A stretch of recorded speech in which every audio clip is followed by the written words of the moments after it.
Hello, WRN Pilot Program.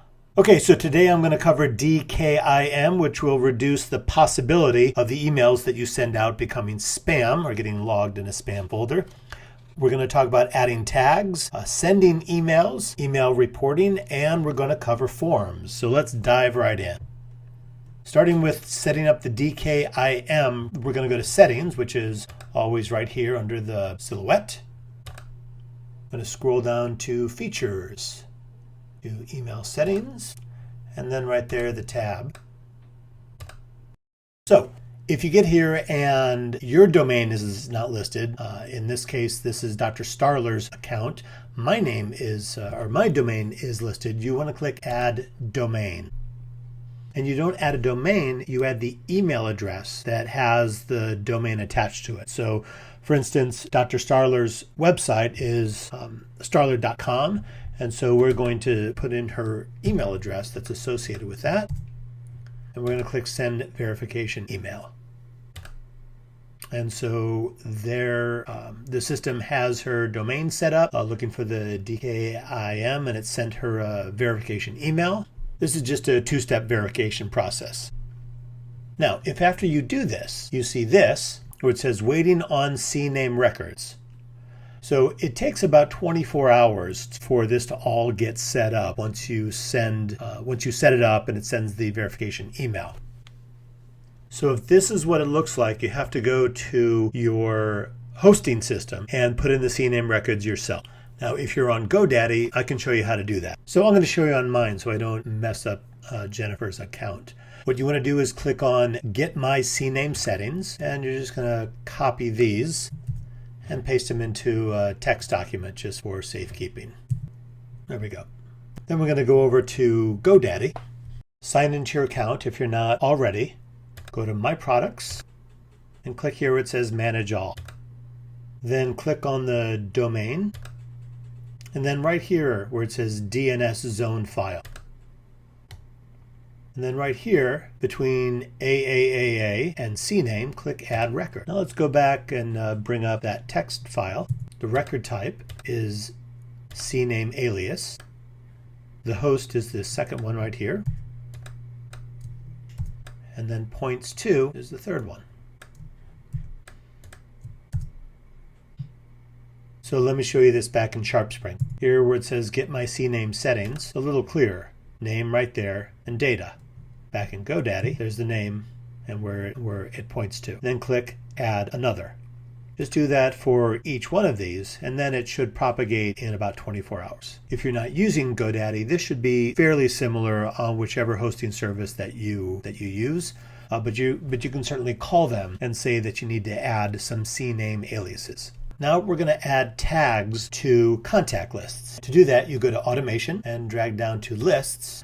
You should have the WRN list, so click on the list. And up here where it says Edit Tags, click on that. Now, as we're here, let me explain what edit tags mean. In marketing automation, we don't want giant contact lists with a lot of names in it. We want many lists with fewer names in it. So for instance, right now we have the WRN contact list, and that has about 70 people in it. I'm also building lists of people who I meet casually. Now let's say I do a special networking event. I'm going to want to email everybody I've met that is associated with networking. WRN, the people I've met at different networking events, my friends. Now, rather than selecting all these different lists when I go to send the email, I'm adding tags. So when I go to send this email, I want to certainly send it to everybody whom I think is interested in the networking. But I don't want to have to go through and select all these different lists. Now, you can add as many tags as you want. So I'm also going to add the tag of friends. Because let's say that I'm having a barbecue and I don't want to invite the people that I've met casually, but I do want to invite everybody from WRN. I also want to invite my friends, people that I've known for a long time. So now I just use the friends tag, and that pulls together all the lists that are tagged with friends. So what tagging does is it saves you from having to go through all your different lists when it's time to send an email and try to figure out which ones are the proper lists to attach to the email. I'm also going to add the tag of LaTip, because if I'm doing an event just for LaTip members, I certainly want to include WRN in that event, as well as everybody else that I've met at other LaTip chapters. Very handy to streamline the process of selecting the emails that you send out on your campaigns. And as you can see on your contact list, it shows the tags right there. And you can always click that to edit more tags. So let's talk about email sending. We've already set up at least one email, or hopefully you have. We're going to go to Content, Email, and to send an email, we're going to roll over it. So here's the email that I set up at one of our workshops. And I can either roll over this little tool where it says Edit, or this where it says Send to List. So I'm going to click on that. Now here's all my different lists. And of course, I could just click and send it to the lists. Or like I just said previously, I can click on that and send it to and select tags. Now, going back up here, this is when the email is going to be sent out. You can click that to send it out right away, which really you shouldn't be doing. When you go to send an email, it should be scheduled in advance. Doing emails last minute is just begging for mistakes. So you click on there and just click inside of there, and a little calendar comes up. And you can choose when you want to send it. So let's say I want to send the email Monday 3rd at 7:30 in the morning. Now I'm going to click here to make it repeatable. What that means is that when I go to send this same email again at a later time, it will resend it to people who have seen it before. And that's important, because it may take 2 or 3 times of seeing an email for someone to respond to it. And we're going to set up our emails very carefully and do it in a way so people don't feel like they're being hounded. And then you just click Schedule Email and it would send it off. Next, let's take a look at email reports. So from there, we go to Analytics, go down to Email Reports. And this is going to show us how we did with our email. So since I haven't actually sent anything out yet, it has nothing to show me. But here's how it would look. It's going to show me how many people opened the email, how many people unsubscribed to it, how many clicks were done. In other words, how many people clicked through on the different links in the email. And it's going to give me a lot of other important information. This is critical because once you send an email, you want to review the effect that it had on people. If you see a lot of unsubscribes here, well, that means that your email wasn't very effective. For instance, if I send out an email that said 10% off this week only on marketing automation, and I had a lot of unsubscribes, it's probably going to mean that's not a very good approach. So I might change it to something like, put the control of marketing in the palm of your hand. Something that's less about dollars and cents and more about a vision of how their life can be better. So that is email reports. Now we're going to talk about forms. So you go up to Content and go down to Forms.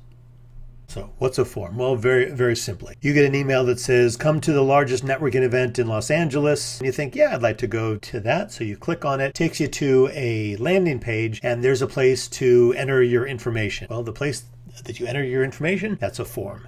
Forms are critical in growing your email list, as well as nurturing clients and increasing their client score.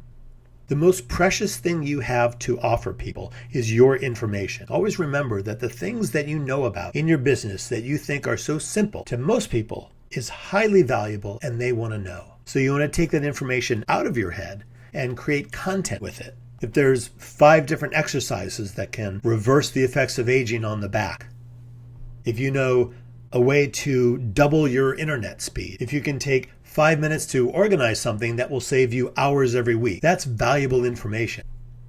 And that's content that can be put behind a form that people want to enter their names so they can get that valuable information. So let's build a form.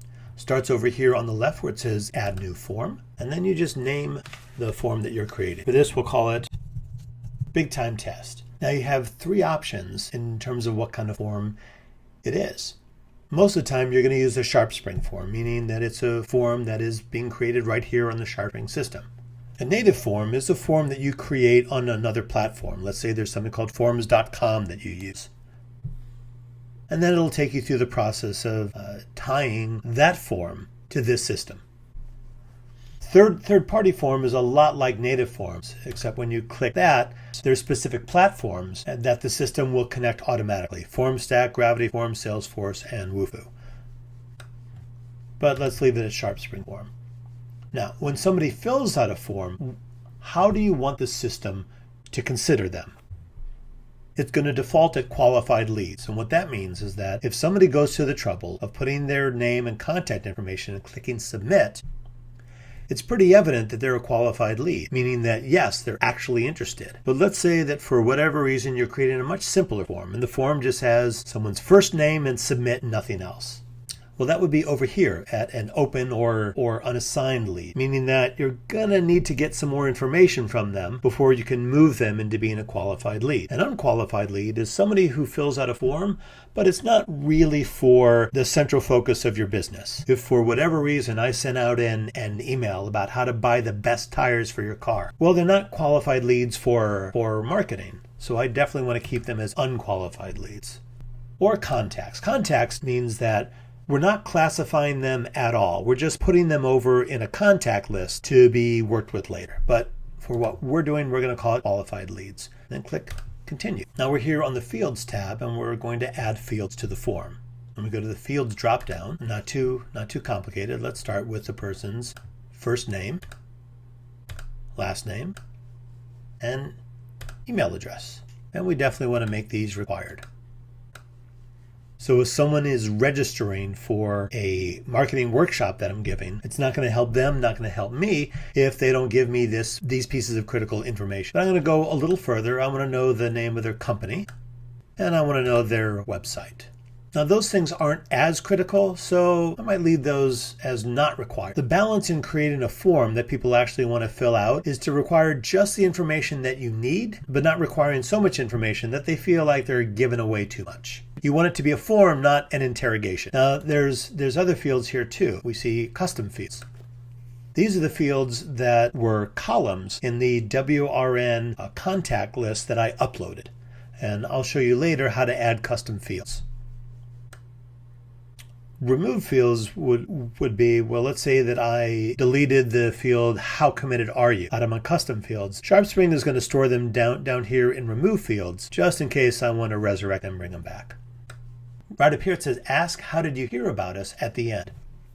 This is going to put a little drop down at the bottom of the form that gives people the option of how they heard about you. Google, Bing, from a friend, from a website. This is helpful information to learn which of your marketing avenues are serving you the best. So over here it says referral fields. Let's say I'm doing an event on email marketing and I'm promoting that I'll be using Dr. Starler's business as an example. Well, in the form to sign up for the event, I may have a field where I say to learn more about Dr. Starler's business, enter your email address here. And I use that. Everyone who enters their email into this field is going to go into a special area, and I'm just going to send those people's information to Dr. Starler.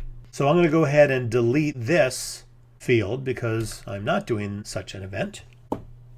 And now there's the Elements tab. This is about making your form look a little more pretty. So header is just what the form's about. And we might add a horizontal rule right there just as a little design element. And then we hit Save Changes. Now, as soon as we do, all this information comes up that shows the size of the form, and this is an HTML snippet that you can copy and paste into your website where you want the form to appear. Now, don't worry about this being complicated. We don't have to use this. Typically, for what we're doing, our forms are going to appear on the landing pages that we create. So for the time being, don't worry about this at all. You don't need it. Now, a little while ago, I told you I'd show you how to create custom fields. You can do that right here where it says Create Custom Fields. But you can add a field right here. Make it a lead field. And we want to know something important like, now we want to make this visible in the contact manager. We want it available in creating forms. We want it as an email merge variable. What that means is that when we're creating an email, we might say in that email, I know the type of tree you'd like to be is, and we could make it so it would auto-fill in from this information. And this is text input. Placeholder is what we want to call it. We'll just call it tree and create field. Then we can just click back and get to our form. So if we want to go ahead and add another field, we go to custom field, And there we go. And ask people what kind of tree they'd like to be. But you know what? We're not going to do that. So over here at the Styles tab, the website has what's called a CSS, which is a style sheet. It has the type of fonts and font sizes and the layout that's used in your website. So you can add your URL, your website URL right there. And the form will do its best to take on the look of your website. Down here you can create your own submit button. Let's say that you didn't want the button to submit the form to say submit. Let's say you wanted to say, and you can use the default size, or you can click create new button. And here you have some different options for how you want the button to look. So we're going to save that. And I'm going to use that button. Now back here in the General tab, we have the name of the form. We're calling it Big Time Test. This is the thank you page. So once they fill out the form, what do you want them to see? Most of the time you want to take them somewhere. Let's say that they filled out a form to come to my event and they click submit. I might have them go to a page that says get 50% off one of my books if you bring a friend. Let's say that you don't want to take them to the thank you page, that there's more things for them to do on the page that the form is on. So you can click that, and once they click submit on the form, the space where the form is, it's going to transform and it's going to say thank you. You can have a standard thank you page, and you just click that and it'll send them to your standard thank you page. Or you can create a custom thank you page right there. When you click that, it's going to take you to this editor. A little more complicated. We're not going to go over this right now. Now, when we created the form, we already said what kind of lead we wanted the form to be. But let's say that you change your mind, you can change the quality, the kind of lead right here. And let's say that you also wanted to send the data that people enter into the form to a third-party service. Again, if you have an account at forms.com and you want to send the data there, you just put in that information. Right here is something that you don't want to click. Currently, what happens when they click submit is that their information goes into your contacts. If you click this before it puts it in your contacts, it's going to send them an email asking them if it's okay for their information to go into your contacts. That's a terrific way to not collect valuable information on a potential lead. Don't click that. And then we click Save Changes. So let's see what this form looks like. Just want to go over to here where it says Big Time Test. And scroll down, and there's my form.